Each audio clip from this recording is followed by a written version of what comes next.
Education and harsher punishment. These seem like two completely unrelated things, but they actually do share one thing in common. These are two ideas that I believe could help reduce sexual assault in Nebraska. Sexual assault is an overwhelming concern not only in the United States, but also in Nebraska. There needs to be some reform to help stop this crime from happening and to punish the perpetrators in a harsher way. With April being Sexual Assault Awareness Month, I feel that this topic is very appropriate.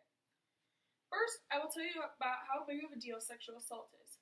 Then, I will tell you about the solution I have planned and how similar proposals have worked out.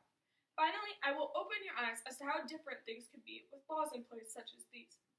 To begin, sexual assault is a real issue that is not only affecting our country, but also our home state of Nebraska.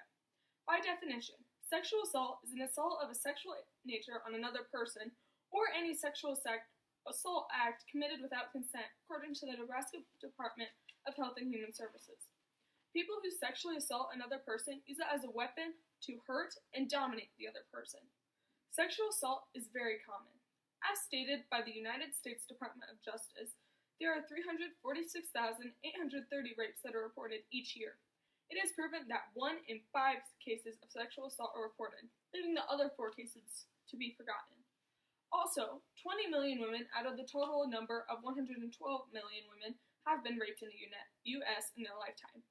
The National Domestic Violence Hotline published a report about how many calls they received, what the calls are about, and who is calling the hotline.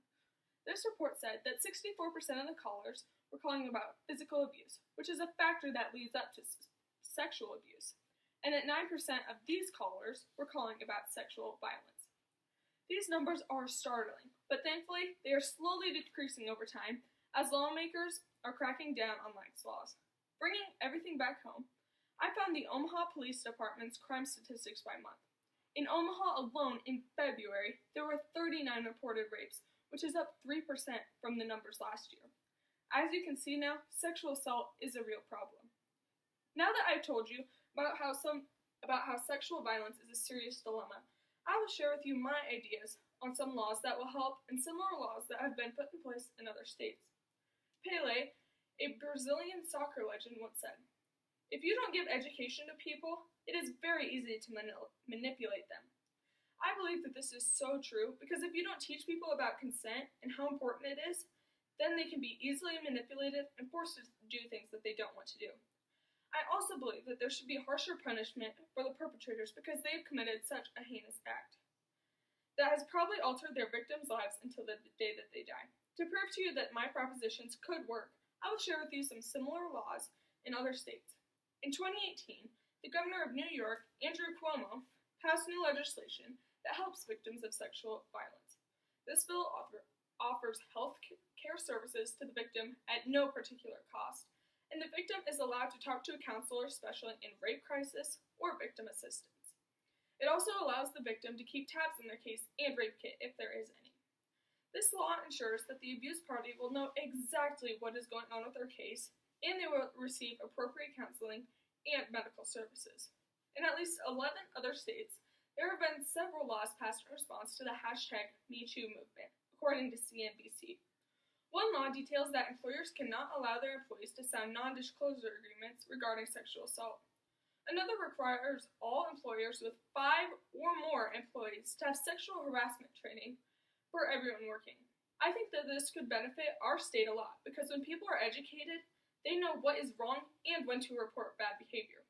According to the Nebraska Preventative Health and Human Services Report of 2017, the state of Nebraska put some new goals and laws in place for sexual violence.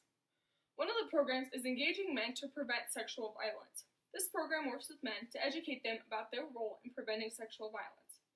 Another activity is the Sexual Violence Prevention Summit and the training that will be provided to up to 8 domestic violence advocates.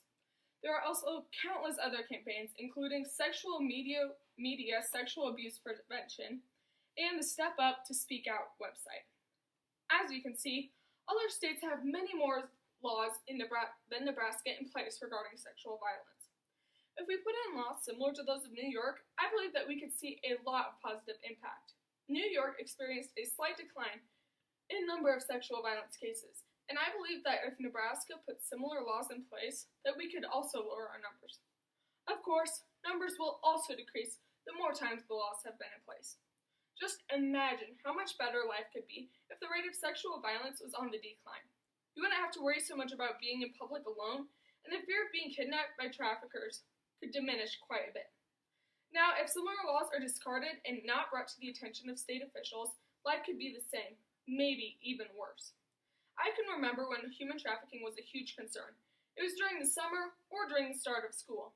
I remember hearing about all these instances around me in Norfolk, Columbus, Omaha, etc. These things could continue to happen if we don't try to do something about it. In conclusion, there needs to be a lot of reform to laws in order to solve or alleviate our sexual assault problem. Based on the statistics I've shared with you, you can blatantly see that the sexual violence is happening all around us. There needs to be a new solution to this problem, such as education or a harsher punishment. I have shared with you the results of similar laws that have been put in place. Overall, you can deduce that there needs to be some changes to our legislature. Whether it be what I have proposed or something slightly different, sexual assault needs to end, and with harsher punishment and the correct education of high schoolers, and people in the workplace, we can end it.